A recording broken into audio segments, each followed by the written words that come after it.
Hello everyone, मैं हूं किरण शाहपुरी और ये है आप लोगों के लिए कमिंग वीक का साप्ताहिक राशिफल। ये 29 नवंबर से लेकर 5 दिसंबर तक की आपकी टैरो रीडिंग्स हैं, टैरो प्रेडिक्शंस हैं।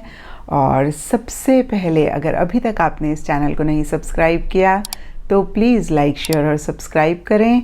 इसके साथ साथ अगर आप डेली टैरो रीडिंग में इंटरेस्टेड हैं तो आप मेरा इंस्टा पेज भी विज़िट कर सकते हैं, जिसका लिंक आपको नीचे डिस्क्रिप्शन बॉक्स में मिल जाएगा। और दूसरी बात, इस रीडिंग को आप किसी भी साइन के हिसाब से देख सकते हैं। Sun sign, moon sign, ascendant या फिर नाम के हिसाब से भी राशियां होती हैं, उसके अकॉर्डिंग भी आप इस रीडिंग को देख सकते हैं। और अगर आप मुझसे पूछेंगे तो मैं आपको यही कहूँगी कि जिस साइन को आप अभी तक फॉलो करते आ रहे हैं या फिर जिस साइन के हिसाब से आप अभी तक अपनी रीडिंग्स को देखते आ रहे हैं, सुनते आ रहे हैं, आप उसी साइन को फॉलो करें। तो चलिए जी, शुरू करते हैं कमिंग वीक का साप्ताहिक राशिफल। तो चलिए एरीज, आप लोगों के लिए देखें कि कमिंग वीक क्या लेकर आ रहा है, क्या एनर्जीज हैं। तो आप लोगों के लिए प्रोफेशनल फ्रंट के लिए कार्ड्स हैं ace of voices reverse and the ark of the covenant. और देखिए, the ark of the covenant के कार्ड को अगर आप देख पा रहे हैं तो एक सीरीन सा डेजर्ट है, रात का समय है और एक फायर प्लेस है और उसके आसपास दो लोग बड़े मज़े से बातें कर रहे हैं। तो देखिए, इन जनरल के लिए ये कार्ड कहता है कि आपके प्रोफेशनल फ्रंट में इस वीक काफ़ी डिस्कशंस, मीटिंग्स या किसी चीज़ को लेकर बातचीत रहती हुई दिख रही है। और देखिए, जनरल रीडिंग है तो सबके लिए ये बातचीत डिफ़र कर सकती है, लेकिन जो भी प्रोफेशनल्स आपके फील्ड में हैं, आप उनसे ज़्यादा कनेक्ट करते हुए दिख रहे हैं, उनसे ज़्यादा किसी चीज़ को लेकर डिस्कशंस या फिर से मैं कहूँगी बातचीत करते हुए दिख रहे हैं।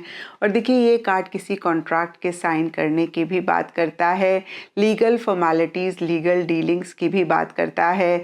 तो कुछ ऐसा भी या तो आप करना चाह रहे हैं या फिर आपके प्रोफेशनल फ्रंट में हो रहा है। और देखिए, इसी से ही रिलेटेड या फिर अदरवाइज भी एस ऑफ वॉइसेस रिवर्स का कार्ड कहता है कि किसी चीज़ को लेकर एक कन्फ्यूजन भी रहता हुआ दिख रहा है, जहाँ पे आप क्लियर नहीं हो पा रहे हैं। और हो सकता है कि जो भी काम आप कर रहे हैं उसके लिए थोड़ा सा स्ट्रगल, थोड़ा सा अपफ्रंट होके चीज़ों को डील करने की ज़रूरत है, जो कि आप नहीं कर पा रहे हैं। तो देखिए, यहाँ पे एरीज़ मैं आपको यही कहूँगी कि क्लैरिटी ही पावर होती है। हमारे पास जितनी भी नॉलेज है, जितनी भी विजडम है, अगर हम क्लियर नहीं हैं चीज़ों को लेके तो हम उस विजडम, उस नॉलेज को नहीं अप्लाई कर पाते हैं। तो फिर से देखिए, किसी भी चीज़ को लेकर अगर आप क्लियर नहीं हो पा रहे हैं, आप कंफ्यूज हो रहे हैं, तो इसी से रिलेटेड एक क्लैरिटी लाना बहुत इम्पॉर्टेंट है। और हो सकता है कि आप लॉजिकली चीज़ों को डील करना चाह रहे हैं, नहीं कर पा रहे हैं, एक डिटैचमेंट किसी चीज़ से लाना चाह रहे हैं, नहीं ला पा रहे हैं। तो देखिए, ऐसा भी अगर आप एरीज पाएँ तो इस चीज़ को भी आप चेक करके ज़रूर करेक्ट करें। क्योंकि देखिए, मेरा मानना है कि प्रोफेशनल फ्रंट में जब हम थोड़ा सा एक प्रोफेशनल एटीट्यूड रखते हैं और इन जनरल के लिए भी जब हम एक डिटैच्ड अटैचमेंट रखते हैं, तभी हम क्लियर भी हो पाते हैं, तभी हम सही तरीके से चीज़ों को डील भी कर पाते हैं। तो देखिए, नटशेल में कहीं एक क्लैरिटी लाने की ज़रूरत है और कहीं लॉजिकली चीज़ों को डील करने की ज़रूरत है। और ऐसा आप करते हैं तो ये वीक आपका ठीक ठाक है और आप इसको और बेहतर कर पाएंगे। एंड पर्सनल फ्रंट के लिए आप लोगों के लिए कार्ड्स हैं 5 of materials and the divine physician. और देखिए, ये दोनों ही कार्ड्स एकदम से कॉन्ट्ररी एनर्जीज़ की बात करते हैं।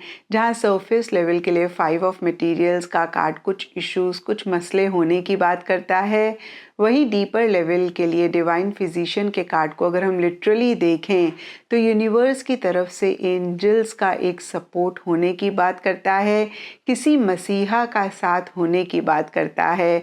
और देखिए, एरीज जब भी ऐसी एनर्जीज़ होती हैं तो जो भी प्रॉब्लम्स, जो भी इश्यूज़ होते हैं वो बियॉन्ड द पॉइंट हमें परेशान नहीं करते, या मैं कह सकती हूँ कि कोई काम हमारा रुकता नहीं है।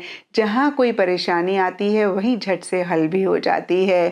और कुछ ऐसा ही आप लोगों के लिए भी स्पेसिफिकली आपके पर्सनल फ्रंट में रहता हुआ दिख रहा है। फिर से देखिए 5 ऑफ मटेरियल्स के कार्ड को देखें तो कहीं ये कार्ड लिटरली रिजेक्शन मिलने की बात करता है, एक अकेलापन महसूस करने की बात करता है।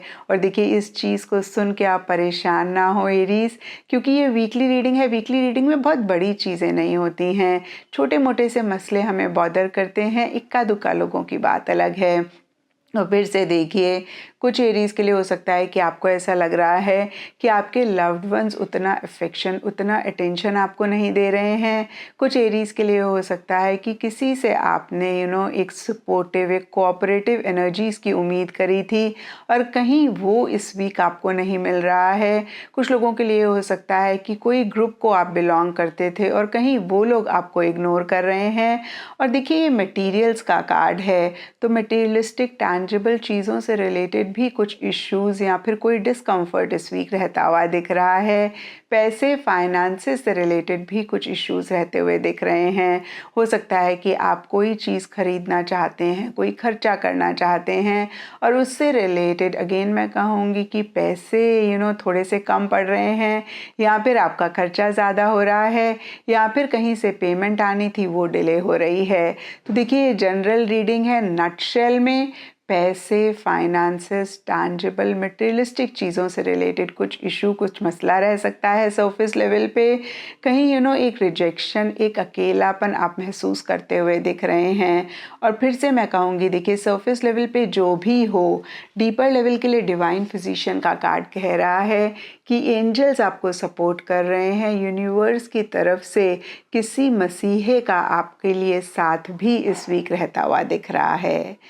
एंड गाइडेंस से आप लोगों के लिए कार्ड है चॉपवुड। तो देखिए ये कार्ड कहता है कि जो भी ऑर्डिनरी चीज़ें हैं उनको आप इस वीक ना इग्नोर करें, क्योंकि होता क्या है ना एरीज कि जब हम कोई बड़ा गोल बनाते हैं या कोई बड़ी चीज़ अचीव करना चाहते हैं तो हम इतना ज़्यादा उस चीज़ में गुम हो जाते हैं कि हम हर चीज़ को इग्नोर करते हैं। फॉर एग्ज़ाम्पल एट टाइम्स हम अपनी हेल्थ को इग्नोर करते हैं, अपने लव्ड वंस को इग्नोर करते हैं और बहुत सारी चीज़ों को अगेन मैं कहूँगी हम इग्नोर करते हैं, जिसकी वजह से एक डिसबैलेंस हमारी लाइफ में आता है। और देखिए जब भी डिसबैलेंस आता है तभी आगे जाके इश्यूज़ और मसले भी होते हैं। तो इस चीज़ का ख्याल आप ज़रूर रखें। अगर कोई बड़ा गोल है जिसके लिए आप काम कर रहे हैं तो ज़रूर आप उस पे अटेंशन दें, लेकिन साथ ही साथ रोज़मर्रा की चीज़ें या फिर छोटी मोटी चीज़ें, ऑर्डिनरी चीज़ों को आप ना इग्नोर करें। स्पेशली अपने लव्ड वंस, अपनी हेल्थ को आप ना इग्नोर करें। एंड एस्ट्रोलॉजी से आप लोगों के लिए द 10th हाउस का कार्ड है और इसके हिसाब से blue, Indigo, navy blue colours आप लोगों के लिए इस वीक लकी रह सकते हैं। एंड सिग्निफिकेंट डे आप लोगों के लिए होगा सैटरडे। तो ये था एरीज आप लोगों के लिए कमिंग वीक का साप्ताहिक राशिफल। और नीचे मुझे कमेंट सेक्शन पे ज़रूर बताएं कि ये कितना आपके साथ रेजोनेट किया, कितना आप कनेक्ट कर पाए।